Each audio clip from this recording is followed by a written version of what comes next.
नमस्ते। मैं हूं रविंद्र गौतम और आप देख रहे हैं संजीवनी टीवी पर शेयर बाजार का लेखा जोखा।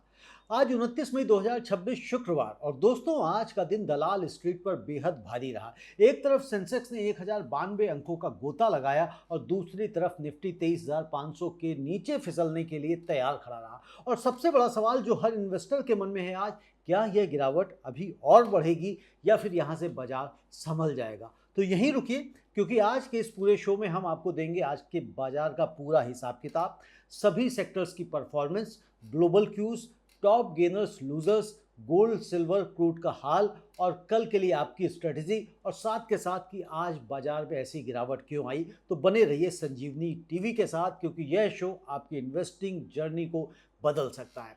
तो दोस्तों पहली नज़र में देखते हैं कि आज बाजार ने जो रंग दिखाया वो क्या था। तो दोस्तों वो कुछ ऐसा था, सेंसेक्स जो थर्सडे को 75,867 पर बंद हुआ था, आज 74,775 पर बंद हुआ, यानी एक ही दिन में 1092 अंकों की गिरावट। निफ्टी 50 23,907 से गिरकर 23,547 पर आ गया, पूरे 359 अंकों की गिरावट। और बैंक निफ्टी 54,853 से टूटकर 54,239 पर पहुंचा, यानी कि 614 अंकों की गिरावट।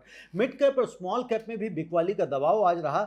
मिड कैप 835 अंक गिरा, स्मॉल कैप 155 अंक गिरा। पर एक सेक्टर ऐसा भी रहा जिसने आज मुस्कुराते हुए बाजार बंद किया, वो था आईटी सेक्टर। आज आईटी सेक्टर 173 अंक ऊपर बंद हुआ, यानी कि 0.6% की बढ़त। लेकिन यहां रुकिए, बाजार आज गिरा, आईटी छोड़कर सभी सेक्टर्स लाल में बंद हुए।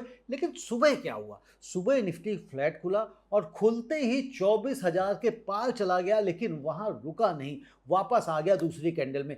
तेज खुलने का कारण यह रहा कि ईरान यूएस डील की बात सामने आई कि अब 6 महीने का समझौता तय, और इसी कारण यूएस के बाजार कल रात चढ़े, क्रूड कल गिरा और सुबह जापान का निक्की भी जबरदस्त उछला। और इसी कारण सुबह निफ्टी की पहली कैंडल 5 मिनट की 100 पॉइंट्स की रेंज लिए हुई थी। लेकिन ईरान यूएस समझौते की पुष्टि न होने के कारण बाजार ऊपर टिका नहीं। दोस्तों एक जरूरी बात, अगर आप हर रोज बाजार की ऐसी सटीक और गहरी एनालिसिस चाहते हैं जैसे हम प्रदान करने का प्रयास करते हैं, तो अभी संजीवनी टीवी को सब्सक्राइब कर लें, इस वीडियो को लाइक करें और सबसे जरूरी इस वीडियो को अपने व्हाट्सएप ग्रुप्स में अवश्य शेयर करें। आपका एक शेयर किसी और इन्वेस्टर की जिंदगी बदल सकता है, उसकी इन्वेस्टिंग जर्नी बदल सकता है। और हाँ, हमारे संजीवनी टीवी का सदस्य बनने के लिए, उसके परिवार का सदस्य बनने के लिए आप हमारी मेंबरशिप भी ले सकते हैं, क्योंकि मेंबर्स को मिलते हैं एक्सक्लूसिव मार्केट इनसाइट्स और स्पेशल क्वेश्चन एंड आंसर्स के सेशंस। दोस्तों मेंबरशिप लेने के लिए नीचे बटन दिया गया हुआ ज्वाइन, उसे प्रेस करें और मेंबरशिप आप ले सकते हैं। तो दोस्तों अब वापस आते हैं अपने असली मुद्दे पर, और सबसे पहले अब समझते हैं कि सेक्टर वाइज परफॉर्मेंस क्या रही। तो मेटल जो है आज सबसे बड़ा झटका मेटल ने दिया, क्योंकि सबसे ज़्यादा आज इसकी पिटाई हुई और मेटल 2.02% टूट गया, यानी कि 277 अंकों की गिरावट। ग्लोबल कमोडिटी में कमजोरी और क्रूड ऑयल की वजह से इनपुट कॉस्ट बढ़ने के डर ने मेटल स्टॉक्स को दबाया। ऑटो की बात करें तो ऑटो सेक्टर आज दूसरे नंबर पर रहा, कुटाई में बुरी तरह आज दबाव में रहा। ऑटो 1.96% गिरा, 525 अंक की गिरावट। और क्रूड ऑयल की ऊंची कीमतें इनपुट कॉस्ट बढ़ाती हैं और ऑटो सेक्टर पर इसका सीधा असर पड़ता है। एफएमसीजी भी आज तीसरे नंबर पर रहा, 1.51% टूटा, 758 अंकों की गिरावट। रुपए की वीकनेस और ग्लोबल अनसर्टेनिटी का असर एफएमसीजी कंपनियों की इंपोर्ट कॉस्ट पर पड़ रहा है। जी हाँ दोस्तों, फार्मा सेक्टर भी आज दबाव में रहा, 1.5% टूट गया, 370 अंक गिरा। ग्लोबल मार्केट की अनसर्टेनिटी और एफआईआईज की सेलिंग का असर आपको यहां भी साफ साफ दिखाई दिया। बैंक निफ्टी की बात करें तो बैंक निफ्टी आज 1.12% टूटा। एफआईआई आउटफ्लोज ने बैंकिंग स्टॉक्स को सबसे ज्यादा नुकसान पहुंचाया। प्राइवेट बैंक्स और पीएसयू बैंक्स दोनों में बिकवाली देखने को मिली। रियल्टी सेक्टर की बात करें तो यहां पर इसमें सबसे कम नुकसान हुआ, 0.25% गिरा, मात्र 2 अंक। यह सेक्टर आज रिलेटिवली स्टेबल रहा। आईटी सेक्टर एकमात्र ऐसा सेक्टर रहा जो हरे में बंद हुआ। आईटी 0.6% चढ़ा, 173 अंकों की बढ़त के साथ बंद हुआ। कारण, जब रुपया कमजोर होता है तो आईटी एक्सपोर्टर्स को फायदा होता है, क्योंकि उनकी डॉलर डोमिनेटेड अर्निंग्स रुपए में कन्वर्ट होने पर ज़्यादा बनती हैं। और यूएस के जो आईटी स्टॉक्स थे कल वो भी रात में चढ़े थे। अब सवाल ये है कि बाजार क्यों गिरा? जी हाँ, ये बड़ा कारण है, बड़ा सवाल होता है कि बाजार क्यों गिरा। तो आज का बाजार यूं ही नहीं गिरा, इसके पीछे 6 ठोस कारण हैं। तो पहला कारण है यूएस ईरान पीस टॉक्स का टूटना। आज का सबसे बड़ा ट्रिगर आज यही रहा, यूएस ईरान शांति वार्ता का टूटना। ईरान ने कहा कि बातचीत अभी कई दिन और चलेगी और अमेरिका ने दक्षिणी ईरान में मिलिट्री ऑपरेशंस की खबरें भी आई वहाँ से। तो इससे स्ट्रेट ऑफ हॉर्मुज को लेकर डर फिर बढ़ गया, जो पिछले 90 दिनों से डिस्टर्बेड है और दुनिया के 20% ऑयल सप्लाई का रास्ता यही है। कारण नंबर 2 रहा क्रूड ऑयल $104 के पार का पहुंचना। जैसे ही पीस टॉक्स के टूटने की खबर आई, क्रूड ऑयल $104 पार निकल लिया। और क्रूड ऑयल इंडिया के लिए बहुत ही खतरनाक है, क्योंकि हम 85% क्रूड इंपोर्ट करते हैं। इससे ट्रेड डेफिसिट बढ़ता है, रुपया कमज़ोर होता है और महंगाई का डर बढ़ता है। कारण नंबर 3 रहा एमसीआई रीबैलेंसिंग की मैकेनिकल सेलिंग। आज एमएससीआई अर्थात Morgan Stanley capital international standard index rebalancing का इफेक्टिव तारीख थी आज। तो आरवीएनएल, कल्याण ज्वेलर्स, जुबिलेंट फूडवर्क्स और हुंडई मोटर इंडिया, इन 4 स्टॉक्स को एमएससीआई से हटा दिया गया। इससे इन स्टॉक्स में कंबाइंड 6,800 करोड़ से ज़्यादा की फोर्स्ड पैसिव सेलिंग दिखाई दी। कारण नंबर 4, विदेशी निवेशकों यानी कि एफआईआईज ने आज खासकर बैंकिंग और फाइनेंशियल स्टॉक्स में जबरदस्त सेलिंग की। रुपया 95 के पार जाने से और क्रूड ऑयल की ऊंची कीमतों से एफआईआईज का कॉन्फिडेंस हिला हुआ है और वैसे ही काफ़ी लंबे समय से इनका हिला हुआ है। कारण नंबर 5 रहा मंथली एफएनओ की एक्सपायरी का दबाव। आज था मंथली डेरिवेटिव्स एक्सपायरी का दिन था। इस दिन मार्केट्स में हमेशा एक्स्ट्रा वोलेटिलिटी रहती है। शॉर्ट सेलर्स और हेजर्स की पोजीशन स्क्वायरिंग से इंट्राडे में बाजार और ऊपर नीचे झूला। और छठा कारण आज का रहा रुपये का 95 के पार जाना है। पहले भी जा चुका है लेकिन फिर ये चला गया और इसके पार जाने से बहुत ही चिंताजनक सिग्नल गया और इससे इंपोर्ट कॉस्टली होगा, करंट अकाउंट डेफिसिट बढ़ेगा और आरबीआई पर रेट स्टेबिलिटी का दबाव बढ़ेगा। अब देखते हैं दोस्तों ग्लोबल क्यूज। घर की बात तो हम कर चुके हैं, लेकिन अब यह देखना जरूरी है कि दुनिया में क्या हो रहा है, क्योंकि इसका असर पड़ता है। वेस्ट एशिया में तनाव, यूएस ईरान टेंशन्स के अलावा अगर हम देखें तो इजराइल के पीएम नेतन्याहू ने लेबनान में हिजबुल्लाह पर स्ट्राइक्स तेज करने का ऐलान किया है। इससे वेस्ट एशिया में ब्रॉडर कॉन्फ्लिक्ट का डर और बढ़ गया है। क्रूड ऑयल का भी प्रेशर आया, ब्रेंट क्रूड $104 के ऊपर निकल गया। डब्ल्यूटीआई क्रूड का भी प्रेशर रहा, मैंने कि दोनों में दाम बढ़े और इंडिया जैसे ऑयल इंपोर्टिंग देशों के लिए यह बेहद चिंताजनक है। डॉलर का मजबूत होना, तो डॉलर इंडेक्स आज मजबूत रहा है, जिससे 95 के पार चला गया रुपया और इमर्जिंग मार्केट जैसे इंडिया पर एफआईआई सेलिंग का दबाव बन जाता है। एकमात्र राहत की खबर यह रही कि यूएस और ईरान के बीच सीज फायर को 60 दिन और बढ़ाने पर प्रीलिमिनरी टॉक्स हो रही हैं। यह खबर कल से ही चल रही थी, लेकिन ये फिर जब एक खबर फ्लोट की तो इस पर शाम को थोड़ा सा जो सेलिंग प्रेशर था वो थमा और क्रूड भी इसी वजह से आपने रात में भी देखा है तो यहाँ पे गिरावट आई है। अब दोस्तों देखते हैं निफ्टी के टॉप 5 गेनर्स कौन थे। जब पूरा बाजार लाल था तब भी कुछ स्टॉक्स ने हरा झंडा लहराया। टेक महिंद्रा 1480 पर बंद हुआ 1.68% की बढ़त के साथ। आईटी सेक्टर की बादशाहत थी। रुपए की कमजोरी आईटी एक्सपोर्टर्स के लिए वरदान है। टेक महिंद्रा आज टॉप गेनर्स रहा। नंबर 2 पर है एचसीएल टेक। एचसीएल टेक 1182 पर बंद हुआ 1.44% की बढ़त के साथ में। एचसीएल टेक भी आईटी रैली में शामिल रहा। स्ट्रॉन्ग ऑर्डर बुक और डॉलर अर्निंग्स का फायदा इसको दिखाई दिया। विप्रो भी 204 पर बंद हुआ 1.25% की तेजी के साथ। विप्रो भी आज आईटी वेव पर सवार था। वीक रुपया मतलब स्ट्रॉन्ग डॉलर और मतलब स्टॉक आईटी के ऊपर जाएंगे। नंबर 4 पर रहा नेस्ले इंडिया। 1443 पर बंद हुआ 1.09% की बढ़त के साथ में। डिफेंसिव प्ले रहा। जब मार्केट अनसर्टेन हो, इन्वेस्टर्स एफएमसीजी जियांट्स जैसे नेस्ले में पैसा लगाते हैं। और नंबर 5 पर रहा लार्सन एंड टुब्रो। 4090 पर बंद हुआ 1.05% की तेजी के साथ। इंफ्रास्ट्रक्चर जियांट एलएनटी आज बहुत मजबूत रहा, इसको आप कह सकते हैं। गवर्नमेंट कैपेक्स स्पेंडिंग और ऑर्डर पाइपलाइन ने सपोर्ट दिया है इसको। अब बात करते हैं कि टॉप लूजर्स कौन से रहे। तो टॉप लूजर्स तो बहुत सारे हैं, लेकिन हम सिर्फ बात करते हैं 5 की। तो नंबर 1 पे गिरावट में रहा पावर ग्रिड। जी हाँ, आज 4.11% गिरा है, सबसे ज़्यादा गिरा। राइजिंग इंटरेस्ट रेट्स इन्वायरमेंट में यूटिलिटी स्टॉक्स की वैल्यूएशंस दबाव में आ जाती हैं। इंडिगो एयरलाइंस 4420 पर बंद हुआ, 3.25% गिर गया क्रूड ऑयल के तेजी के कारण। इंडिगो के लिए जेट फ्यूल सबसे बड़ा खर्च है। क्रूड जितना ऊंचा, इंडिगो उतना नीचे, सीधी इक्वेशन है, कोई फालतू की बात नहीं। ओएनजीसी 266 पर बंद हुआ, 3% गिरावट लेकर आया। यहाँ पे भी क्रूड के ऊपर जाने से रेवेन्यू बढ़ता है, लेकिन गवर्नमेंट सब्सिडी शेयरिंग का डर और एमएससीआई सेलिंग का प्रेशर दोनों ने मिलकर स्टॉक को आज नीचे खींच लिया। मैक्स हेल्थ भी आज गिरा और ये चौथे नंबर पर रहा, 965 पर बंद हुआ, 0.3%, 2.86% गिरा। एफआईआईज के आउटफ्लोज से mid large cap health care पर आज दबाव देखने को मिला। नंबर 5 पर रहा आयशर मोटर। आयशर मोटर 7,213 पर बंद हुआ, 0.3% की यहाँ पे गिरावट दिखाई दी। रॉयल इनफील्ड की पेरेंट कंपनी क्रूड ऑयल की ऊंची कीमतों और एमएससीआई रीबैलेंसिंग के डबल प्रेशर में आज ये देखी गई।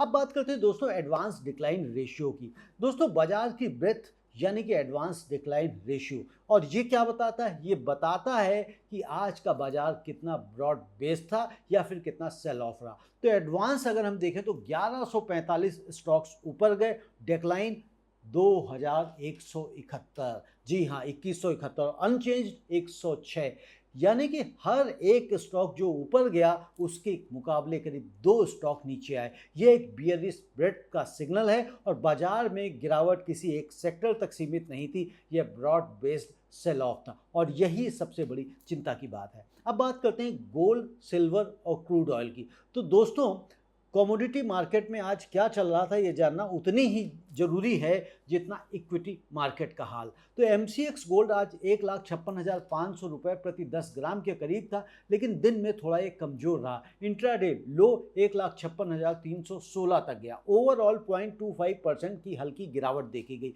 इंटरनेशनल मार्केट में स्पॉट गोल्ड $4,500 पर आउंस के करीब स्ट्रगल कर रहा है, जो 2 मंथ लो के करीब है। गोल्ड प्रेशर में क्यों? तो डॉलर स्ट्रांग है और डॉलर स्ट्रांग होने पर गोल्ड पर दबाव आता है, लेकिन जियोपॉलिटिकल टेंशंस की वजह से गोल्ड को सेफ हेवन सपोर्ट मिल रहा है। सिल्वर, तो एमसीएक्स सिल्वर आज जो है 2,68,367 रुपये प्रति किलो पर था, यानी करीब 1170 की गिरावट, 0.43% नीचे। इंट्राडे लो इसका 2,68,018 तक गया। इंटरनेशनल सिल्वर $75 पर आउंस के करीब है। इंडस्ट्रियल डिमांड स्लोडाउन की चिंता ने सिल्वर को गोल्ड से ज़्यादा नुकसान पहुंचाया है।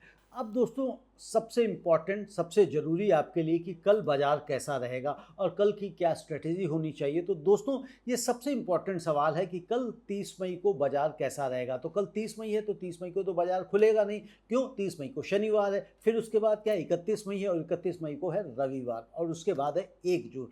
तो बाजार खुलेगा 1 जून को, यानी कि सोमवार को कैसा रहेगा बाजार, ये हमको देखना है। तो सपोर्ट और रेजिस्टेंस लेवल हम जान लेते हैं और कल हम सुभाष जी से भी जानेंगे। निफ्टी 50 जो है 23,400 और उसके नीचे 23,200 मजबूत सपोर्ट जोन है, और रेजिस्टेंस 23,700 और उसके ऊपर 23,900, और की लेवल 23,500। यह लेवल आज क्लोज के बहुत करीब है। अगर कल 23,500 टूटा तो अगला सपोर्ट 23,200 पर होगा। बैंक निफ्टी 53,800 और उसके नीचे 53,500, रेजिस्टेंस 54,500 और उसके ऊपर 55,000, की लेवल है इसका 54,000। बैंक निफ्टी अगर 53,800 के नीचे गया तो और दबाव बन सकता है। सेंसेक्स की अगर हम बात करें तो सेंसेक्स का सपोर्ट लेवल 74,400 है, उसके नीचे 74,000, रेजिस्टेंस लेवल 75,200 है और की लेवल है 75,800। 74,775 आज का क्लोजिंग लेवल ही इस हफ्ते का नया साइकोलॉजिकल सपोर्ट है। कल के लिए स्ट्रेटेजी क्या रखना चाहिए? तो घबराकर सेलिंग मत करिए। पैनिक सेलिंग सबसे बड़ी गलती होती है, गलती होगी तो इससे बचें। बाजार में करेक्शन हेल्दी होती है। आईटी सेक्टर पर नजर रखें। अगर रुपया कमजोर बना रहा तो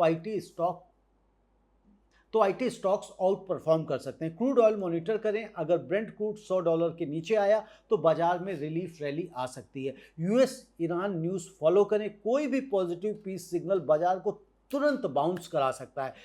और एफ&ओ की एक्सपायरी का असर अब समाप्त हो चुका है, तो कल से नया सीरीज शुरू होगा। शॉर्ट सेलर्स को अब पोजीशंस रीबिल्ड करनी होंगी और एसआईपी इन्वेस्टर्स के लिए ये गोल्डन जोन है। अगर आप लॉन्ग टर्म इन्वेस्टर हैं तो इस गिरावट में एसआईपी टॉपअप करने का मौका अच्छा है।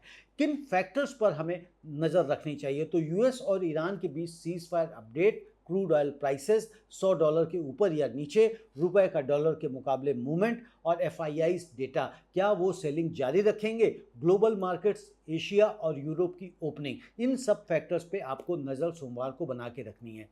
और दोस्तों इन्वेस्टर्स के लिए आज के बाजार से सबक क्या है? तो हर क्रैश से एक सबक आता है और आज का बाजार भी कुछ कह रहा है। लेसन नंबर 1, जियो पॉलिटिक्स को इग्नोर मत करिए। US Iran tensions, middle east war, crude oil, ये सब आपके पोर्टफोलियो को डायरेक्टली अफेक्ट करते हैं।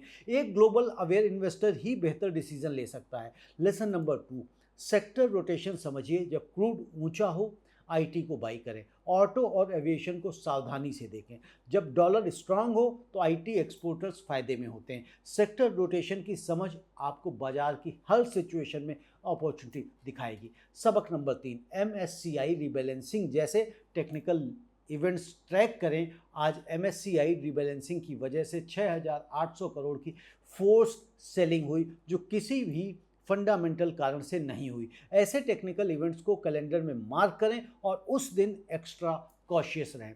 सबक नंबर 4, पैनिक सेलिंग आपकी सबसे बड़ी दुश्मन है। जब बाजार 1000 अंक गिरता है तब अधिकतर लोग घबराकर बेच देते हैं, लेकिन असली इन्वेस्टर वही है जो इस वक्त ठंडे दिमाग से सोचे, क्या मेरी कंपनी का बिजनेस आज बदल गया? नहीं तो पोर्टफोलियो बदलने की क्या जरूरत है? और सबक नंबर 5, डाइवर्सिफिकेशन ही है असली आर्मर।